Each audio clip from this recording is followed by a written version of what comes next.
We're here at Parker Hill, going to Parker River, walking on the rocks towards Cape Otway Light Station to find some shipwreck. The ships Eric the Red and Lochard 1878 were both bound for Melbourne with goods for the 1880 International Exposition when their journeys ended tragically along the shipwreck coast. Marvellous Melbourne on the world stage 1880. The 1870s was a decade of immense change and expansion in Melbourne, the greatest city in Australia. In the months leading up to the opening of the exposition in October 1880, an endless stream of goods and exhibits arrived from every corner of the world. A clipper set sail bound for disaster. Eric the Red, a fine wooden ship of 1580 tons, built at Bath, Maine, USA in 1871, left New York on 12th of June. Passengers and a cargo of silver plate pianos, choice tobacco and much more. In heavy haze on the early morning of 4th September she struck the Otway reef near here and was in pieces in 15 minutes. The wreck claimed for lives those of carpenter Gus Darlington, fourth mate James F. Lawrence, cook John French and passenger Thomas Monk, buried at Cape Otway Cemetery. Fortunately for the other men, the coastal steamer Dawn, bound for Melbourne to Warrnambool, was passing Cape Otway when the Provedor heard cries of distress. Six survivors were picked up from a small boat and 17 from a piece of floating wreckage. The beach is all covered with things. In her book, Shipwrecks, 1954, Margaret Mackenzie recalls, one morning soon after this wreck, we children went down to the beach near our home to find it, covered with wreckage. My eldest sister, running back with eyes as big as saucers, called out, "The beach is all covered with things." Much of the wreckage was pilfered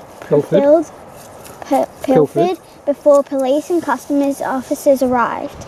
The wreck and remaining cargo were sold to a Melbourne man, but as the Portland Guardian 7 September 1880 pointed out, visitors to the expedition were deprived of the opportunity of examining some of the grandest mechanical productions of the greatest inventive nation on earth, number one.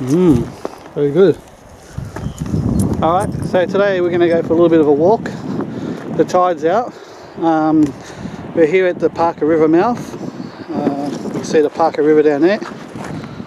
And what we're going to do, we're going to walk down there first, and then we're going to make our way back around over this way along the rocks and see if we can find some shipwreck items. So it should be a bit of fun, and hopefully we'll find something. Now for the river, as you can see, and I'm going up there and having a look and see what it's like. If it's actually wide enough, and if it stays this width, it could be interesting to take the little boat up there and little canoe and see what's up there. Maybe another day though. And it flows all the way out there, out into the ocean. Right, now we made it down to the beach. You can see from up the top, and very beautiful spot. And we're going to head along those rocks there and see if we can find some shipwreck material. Okay, so we've probably walked about 25 minutes now. We came from around the bluff around there. It's a little bit slippery in parts, but it wasn't too bad. Now we started noticing, Candace actually noticed it first, and said there's a couple of bits and pieces of metal there, all scattered up through here, all up in the rocks. Candace, move out the way so we can see all that stuff behind you. As you can see, there's all metal rivets and stuff. They look like rivets. Just littered with it all around here.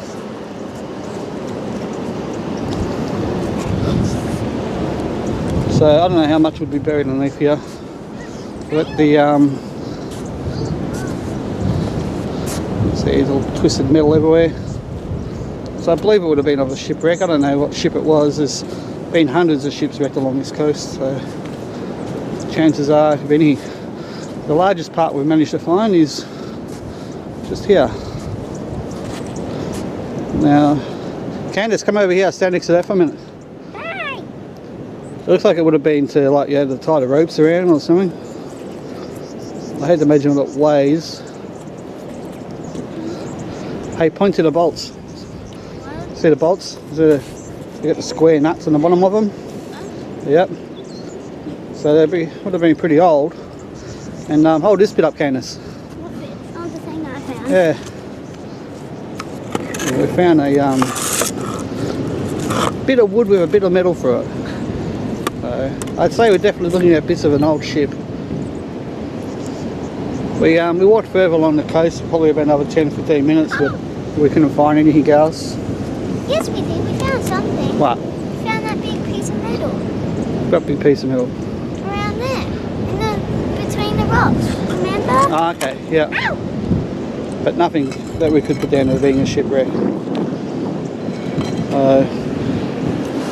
Daddy. Crazy. And you can imagine how rugged it would have been, and surf, and just look at all the rocks everywhere. And it would have been terrifying being in a shipwreck along here. The Cape Otway lighthouse is probably about another, say about another 2 or 3 kilometres down the coast, down that way there. And yeah, this coast is just littered with shipwrecks. It's a little bit dangerous walking along here. You've got to make sure that the tide is out. It gets slippery. Even when the tide is out, the rocks are still slippery. And yeah, you sort of just got to keep your wits about you. You start walking and 10 minutes passes, and then 20 minutes, and before you know it, you're walking for an hour.